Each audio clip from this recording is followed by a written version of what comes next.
Hello. Welcome, dog lovers, to another of Mary's Trainer Talks. This might be our last one, or at least it's going to be our last one for a little bit, but I am so glad to be here with you. Today, we are going to talk about something very complex in the dog training world, and it is shaping behavior. Now, in order to understand shaping, you need to understand a couple of other things. So, the idea of shaping is it is one way to use positive reinforcement to teach a dog that no matter or that a it is one way to teach a dog complex behaviors using positive reinforcement. So, there are three main techniques that we use when we are teaching a behavior to a dog that doesn't know how training works yet. There's luring, which is when you take a treat and you put it at their nose and you lure them into position. This can be very effective and very quick. However, it can create a reliance on the treat being right there in front of their nose. And because of that, they can get really attached to the idea of the treat being in front of their nose, and they can refuse to work for you if you have no treats in your hands, unless you transition them slowly away from needing that crutch. So, I like to use luring to introduce a new concept and then fade it out as quickly as I can so that the dog does not become reliant on that treat in front of their face. Then there's capturing.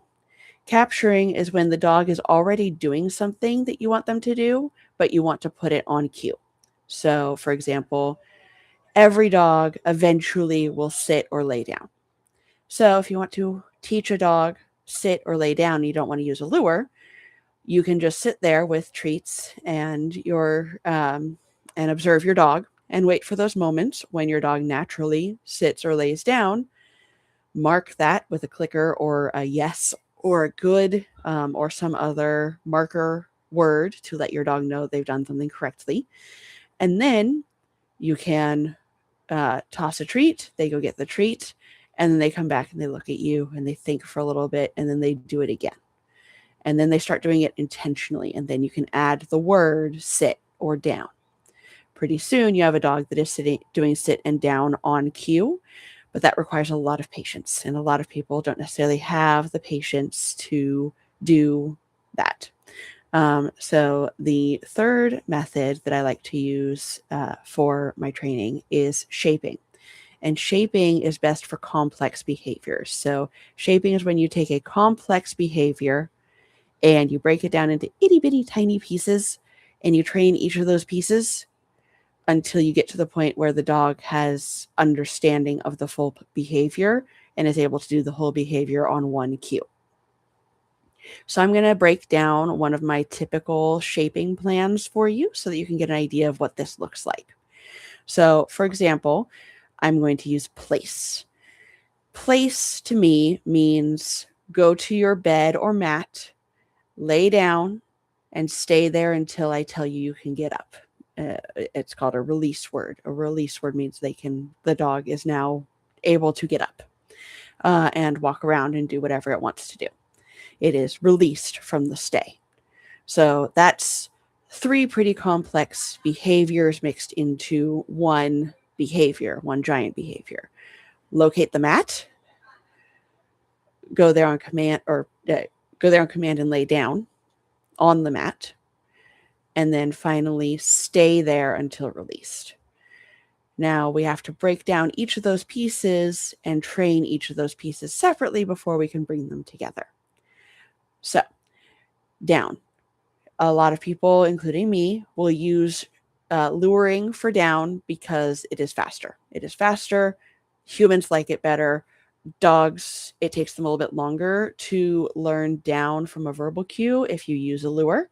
However, it is fairly quick overall, and it's less annoying to owners than capturing. Another way to teach down is through capturing. You wait until your dog gets bored and lays down, click or mark, treat, throw the treat, repeat. Um, pretty soon the dog learns down. The third way is through shaping. So if there's a lot of dogs who they don't like laying down on certain surfaces because they're bony and the surface is hard and they don't want to lay down, or the surface is cold and they don't have a lot of fur, or the surface is too hot and they don't have a lot of fur and they don't want to lay down. In those cases, you might use shaping, where you start with a lure and you click and reward when their elbows bend. And then you click and reward when they're a little bit lower. And then you click and reward when they're all the way down. And then you delay the click until the dog is able to hold that down for a little bit. So that would be a shaping method. Now, for teaching, so that's teaching the dog to lay down. And once a dog can lay down, you can teach them to locate the mat. So the mat, I like to use bath mats for this because it is easy to roll it up or fold it up and take it with you. So you roll up or fold up your mat, you put it in the, footwell of the back seat of your car, you take it with you wherever you're taking your dog, and then you can roll it out anywhere, lay it down, and it's got that nice non-slip surface on the bottom so that it's not going to scoot out from underneath your dog, or if they get up quickly, it's not going to skitter out from under them and make them afraid of it. So nice non-slip surface on the bottom can be placed on any surface, no matter where you go, easy to store and carry with you to new locations. So that's why I like to use bath mats. I like to use blue or yellow bath mats because our dogs can see the colors blue and yellow. Dogs are red-green colorblind, which means if you take a red toy and you throw it into green grass, as soon as it stops moving, dogs can't see it. They have to find it by smell. So, yellow or blue bath mat for place. That's what I usually recommend. You can use place, though, for any kind of dog bed. If you just happen to have a dog bed that you and your dog really like, then you can use this same technique for that. So what we're going to do is we're going to pick up the mat or bed, toss a treat away from us, and put the mat or bed between us and the dog while the dog is eating the treat. So when the dog turns around, it's like it just appeared. And now the dog's going to come and investigate. They're going to come and sniff the mat or the bed. And we're going to mark by clicking that and throw another treat away. Dog eats the treat, comes back, sniffs the mat again. Click, throw the treat away. Dog comes back, and now they're thinking, I don't know what it is about this mat, but the mat seems important. So the dog comes back to the mat, and they might sniff it a little bit longer. They might put a paw on it. Click, throw a treat away. Dog goes and gets the treat. Dog comes back and puts another paw on the mat. Click, throw a treat away. Pretty soon, the dog is intentionally putting its paw on the mat, and maybe even both of its front paws on the mat. Then we will delay the click until we see two paws on the mat, so that now the dog is only getting clicked if there are at least two paws on the mat. Click, throw the treat away. Dog comes back. Pretty soon, they're putting all four paws on the mat. They usually skip the third paw and go straight for four paws. Dogs don't have great sense of where their back paws are unless you specifically teach them that. So very often dogs will see their hind legs or feel their hind legs as a unit and not go for three paws. They'll go straight to four paws. Then once the dog is purposefully coming onto the mat with all four paws, then instead of throwing this treat straight away from you, you're going to start throwing the treat off to the side. So the dog comes off to the side and learns to come back and put their body back on the mat. And then you throw it to that side, and the dog learns to come back and put their body back on the mat. And so then we've got them coming from any direction to put their body on the mat. Once the dog can do that, can put their body on the mat from whatever direction you threw the treat from, they know that the mat is important and that putting their body on the mat gets them treats. That's when you add in the down and the cue place. So you throw the treat away, the dog goes and gets the treat, the dog starts moving back, you say place when it's already on its way, dog puts itself on the mat, and then you ask for the down.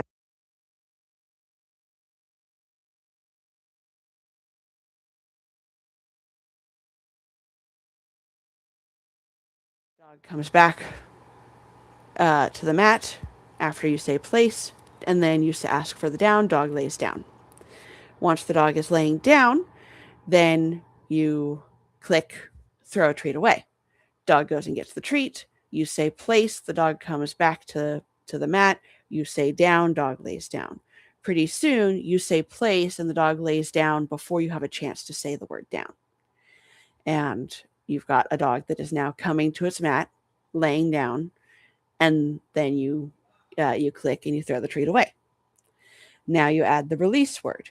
Instead, you click, you and then you say your release word, release, finished, all done, party time, whatever you want your release word to be, and you throw the treat away. And pretty soon your dog learns that that word means to pop up and go after the treat. So now you've got a dog that understands what place means, go to your bed and lay down on it. And they now understand the release word means it's time to get up and go chase a treat. Now you have a dog that you can build a stay with. So when the dog comes back and you ask for a place, they lay down, you're going to delay the click a little bit. And the dog is going to wait for that click.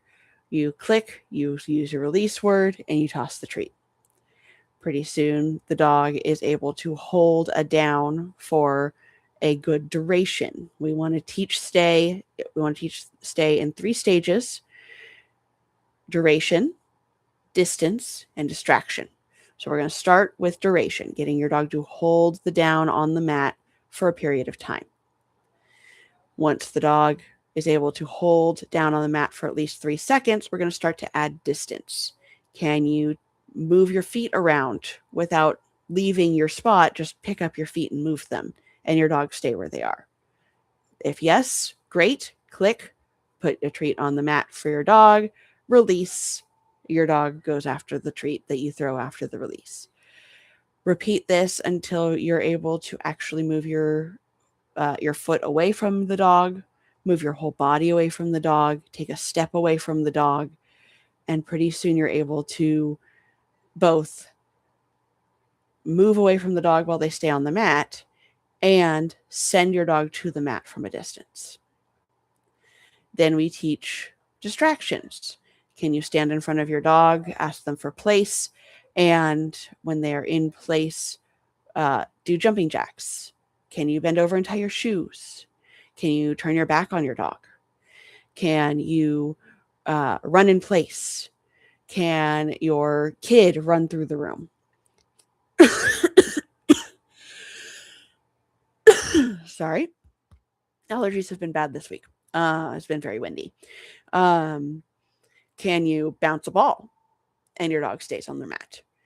Can you accidentally drop a treat and your dog stays on the mat? Can you take a phone call and your dog stays on the mat? And you want to build up to being able to do each of these things and for your dog to be able to handle each of these distractions. And then your dog really knows what place means. It means go to your mat, lay down on your mat, stay until released, no matter what is happening in the world around them. And then dogs are really bad at generalizing skills. Just because your dog can do this in your living room does not mean they can do it in the kitchen or in the bathroom or in the backyard or in the front yard or at your neighbor's house or at your friend's house. So it is really important to then, once your dog understands the full behavior at home, to then take your dog to these locations, these other places that you want your dog to be able to do place, and generalize that skill. Teach them that the rules mean the same thing no matter where they are. And lower your expectations of what your dog can handle when you go to a new place. So your dog might be able to handle you, doing jumping jacks and spinning around in circles and doing the hokey pokey at home, but then you take them to a public park and all of a sudden you can't even take a step away from them without them getting up. And that's okay. That is normal. Dogs have a hard time generalizing these skills and learning that these skills apply no matter where they are. Most dogs need 15 to 30 different locations that they have practiced a skill before they can go to a brand new location and do the skill correctly the first try. So when you change something, you lower expectations on the other things that you are expecting of your dog. And that is the concept of shaping. Now, in my classes, I use shaping for a lot of behaviors. I use it to teach dogs place. I use it to teach dogs to walk politely on leash. I use it to teach dogs come to an extent, and several other complex behaviors. I use shaping to teach both my client dogs and my client people how to feel successful by making these small incrementations towards the final goal. They can feel successful the whole way, even if they don't have it all the way. And the dog and the people both benefit from this quite greatly. All right. Well, I hope to see you guys again in the future. At the moment, life's getting a little busy.